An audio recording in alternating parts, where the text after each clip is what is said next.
So today I'm just installing a GoDrive unit onto an Amiga 1200. First things first, what you should have received is the GoDrive mainboard, the display with the back bracket, and also a ribbon cable just to connect the display to the mainboard. So from here, what we need to do is remove the screws on the Amiga 1200 case. Should be a couple of each side and 3 along the bottom.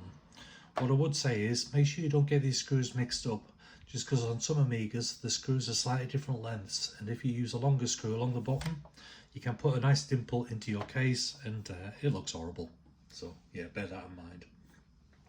Okay, so on this I've already removed the screws, so I'll lift the lid, and then what we need to do is just unplug the LEDs for the case. So that's just cable just lights on the back here.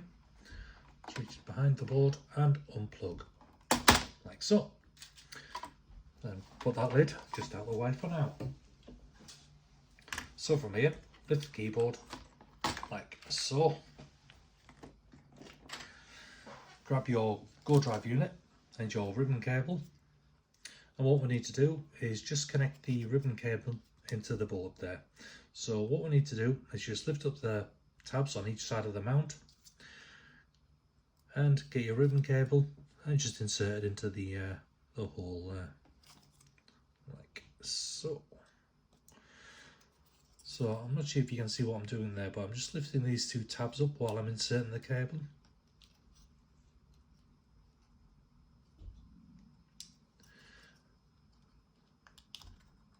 Let's make sure that locks in correctly, which it has. Awesome. Okay, so from here, disconnect your floppy power, disconnect the ribbon cable, and plug the GoDrive unit in. So that just plugs into the floppy drive connector and the power.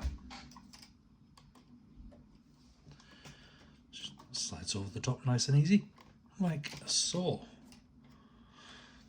Awesome. Now for your power, for your floppy drive, you can just plug that back in to the GoDrive unit.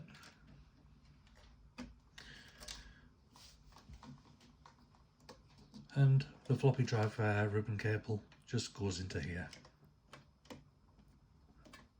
like so. Just make sure I've got all that plugged in correctly. Let's move the power out of the way.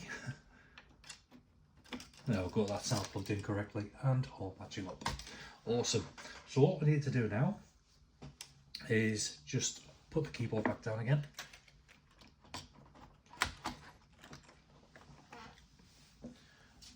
Get the old lid and reconnect your power LEDs.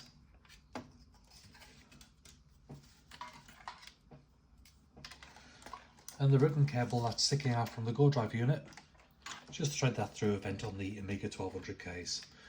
So what I tend to do is try to keep it in line with the GoDrive unit and just slot it through about the middle vent. So that just sticks out like that. Okay, so at this point you can put the screws back into the case, and for the next part we need the GoDrive display. So on here we just need to lift this plastic bracket down, push it down, then it'll pull out like so. It's quite a tight fit. Put this onto the ribbon cable because we'll need to stick that back on the back of the display again, like so. And it's the same type of connector as what was on the board there. So just a ribbon cable, 2 tabs, push in the back. There we go. And then this back bracket can be slid back into place. There we go. Then from here, feed the excess ribbon just into your Amiga 1200's case and put it in a position that you prefer. Just pushes on there. Sometimes you do need a little bit of glue just to make sure everything sits on there. But yeah, moment of truth, let's see if it all works, which is always a good sign. Okay, I'll turn the display on also.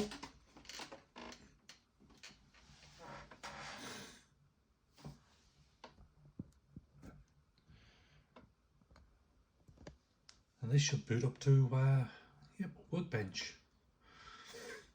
So what I can do is get my memory stick and plug it into the side of the GoDrive unit.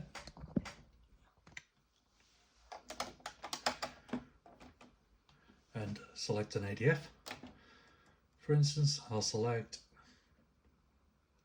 let's just go for a random demo, and that should show up on the Amiga screen. There we go. And also, for a floppy disk, can just go into the side of the Amiga 1200, flick the unit, the GoDrive unit back to floppy,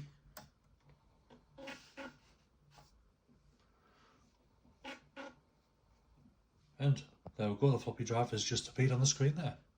And we can flick in between the two just by going from F to G. So we'll go back to G.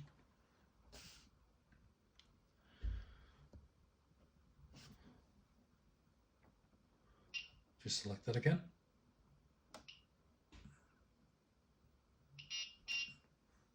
There we go, back to GoTech, or GoDrive rather. Okay, any problems with the installation, just drop me a message and I'll do my best to help. Thank you.